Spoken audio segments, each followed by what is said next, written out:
And 10,000 people are in shelters tonight in Houston.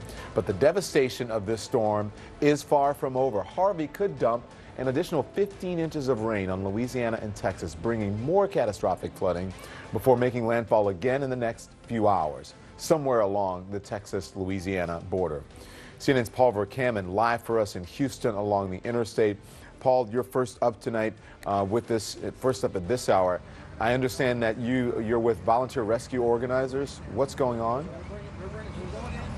Yeah, just as we speak right now, Don, I'm actually standing on Interstate 10, and we will call them the Texas Armada. These are volunteers. They've all come together because they've heard that there are people down in this neighborhood. This is Greens Bayou, and they understand now that it is flooded out.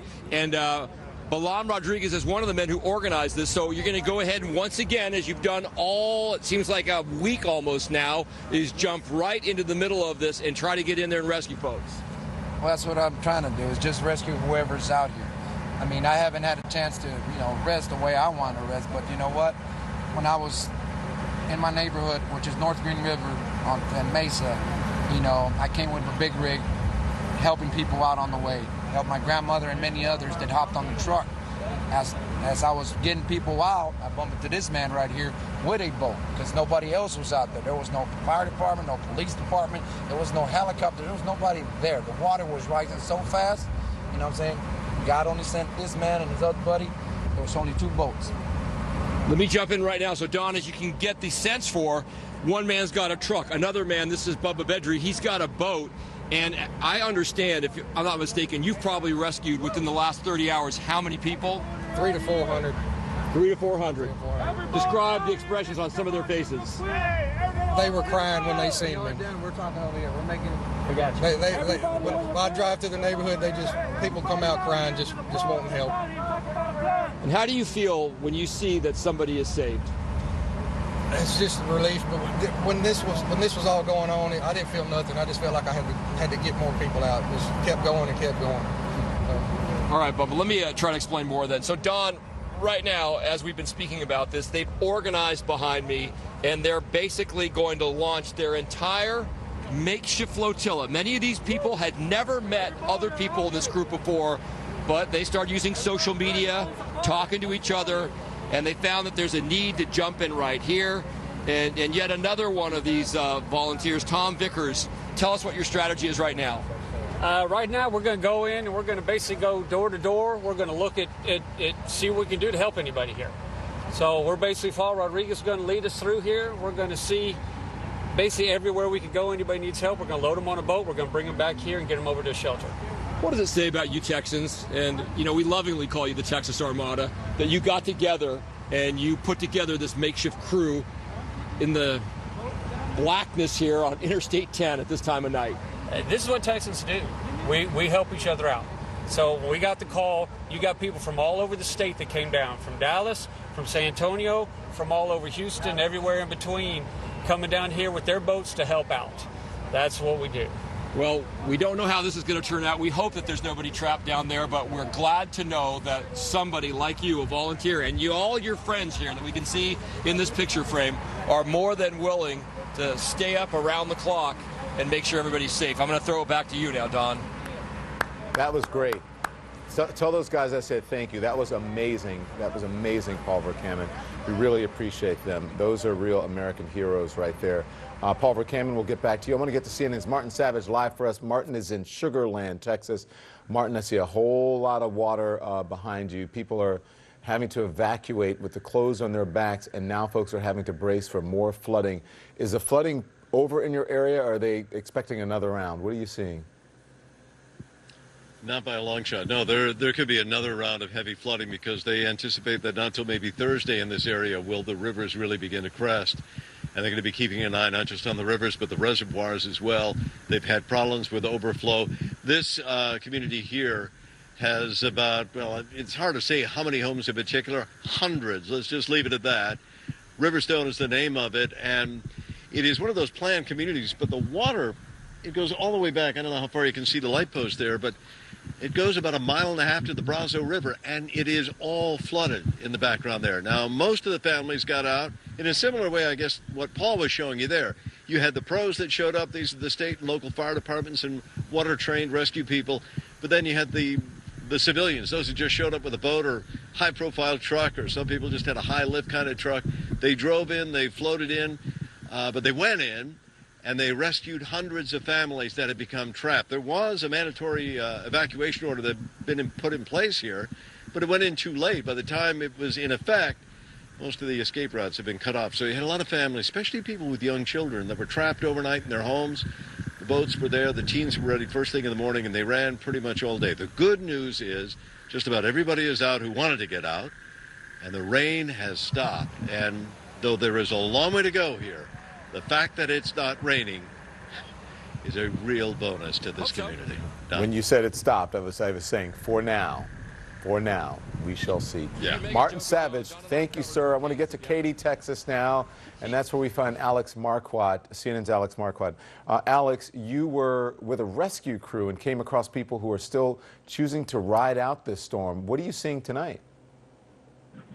That's right, Don. Well, the big change tonight was just what Marty was talking about. This break in that incredible rain has all but stopped. There is a bit of a light misting right now, but this break is very welcome by everyone here in Houston.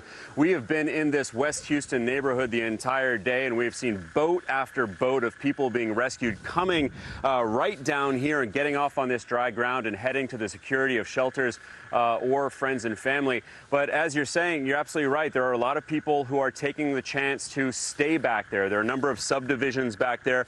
We were back there on several boats this afternoon. We were speaking with people who were telling us they want to stay in their homes until things are absolutely critical. And you can understand that feeling of wanting to stay in your house. And they're saying they don't want to go anywhere until they see those floodwaters creeping in. It's unclear right now what's going to happen with the level of this floodwater right here. We've all been talking about these two reservoirs that are in Houston that the Army Corps of Engineers have started releasing waters from, and the closest one to here is called Addicks, and that has severely impacted the areas around it, including this one. So I was speaking with an officer from the local fire department earlier who was saying that he's disappointed that a lot of people back there are not taking the chance now to get out when it is relatively safe. If these floodwaters rise, it could obviously make things a lot more dangerous. We were out there this afternoon with two cousins who had come up from Rockport, Texas, which, as you know, Don, was one of the hardest hit areas after Hurricane Harvey. I was asking these cousins, well, what made you do this now, especially after your home had just been hit so severely? One of the cousins was telling me, well, our families are okay, our homes are okay. The worst has passed down there, so we wanted to come up and help out, especially because they had these boats, these swamp or airboats that frankly are better for navigating these waters. So on top of these armadas, as Paul called them, of civilian and volunteer rescuers, we've also seen an immense turnout of local authorities, police, fire, county, the National Guard. This is really an all-hands-on-deck response to this storm. Don? All right, Alex, thank you very much. And it's better. Those boats are they're shallow, and they're a flat-bottom boat. It's better if you have a flat-bottom boat out there. You're exactly right. I want to bring in now, thank you, Alex. I want to bring in now Anike Allen. Anike Allen was trapped in her Houston home tonight, and she joins us via phone. So you're in a one-story home. You have no power. Are you okay? What's going on? Right now, I'm currently outside because this is the best place to get service on my cell phone. But contrary to, I think, the subdivision across the street, we're doing okay. It's difficult at night, of course, because we can't see anything. The water's starting to recede here, but we're very uncertain if it's going to come back or if we'll be able to actually drive out of the subdivision tomorrow. I think food is becoming a little scarce in our community, and so we're looking for ways out so that we can get food and power. Mm-hmm. So no power, and there's still water. You said it's starting to recede, but then there's going to be more rain. Your house hasn't been flooded, but you say you still can't get out of the neighborhood because the neighborhood is flooded? Right. We're in Sheldon, which is a small community in northeast Houston.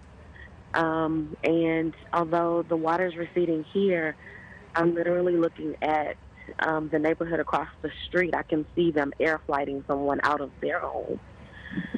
So it's the water off of what we call Sea King Boulevard.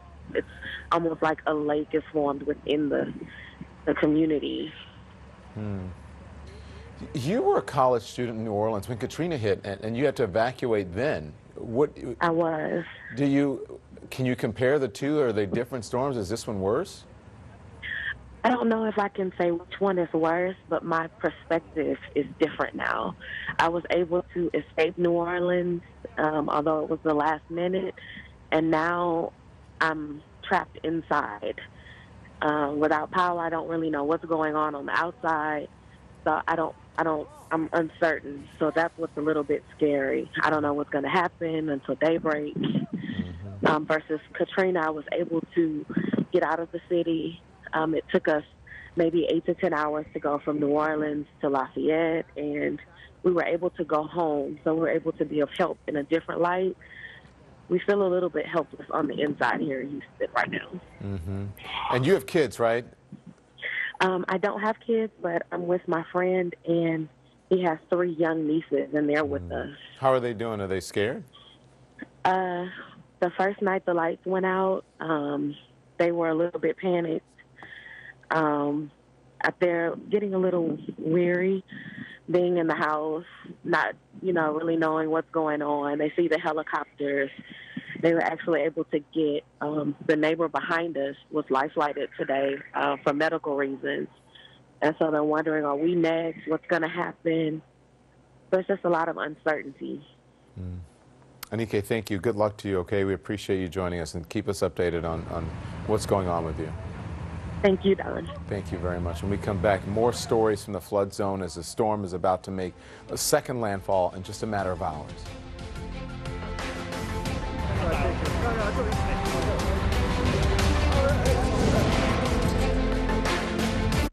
Over first at 9 on CNN. Incredible as this may sound, it's true. Harvey has dumped more than 4 feet of rain in and around Houston, and it's not done yet. I want to check in now with CNN meteorologist Karen McGinnis. Hi, Karen. Karen is down in the CNN Weather Center. This is really just unbelievable, Karen. It is. Yeah, go on. When is that second landfall? Is that happening now? Is that happening soon? It actually is going to take place during the early morning hours, maybe between 5 to 7 a.m. local time. But that will be kind of the snowballing of what will happen along this extreme southwestern coast of Louisiana. Already, Don, in some areas right around Beaumont, Port Arthur, we have seen close to 18 inches. There could be an additional 8 to 12 inches once it does sweep through this region that is very low-lying, very vulnerable, and has really become developed over the years. But you can see right around Lake Charles, that's where we've seen kind of that bullseye of precipitation.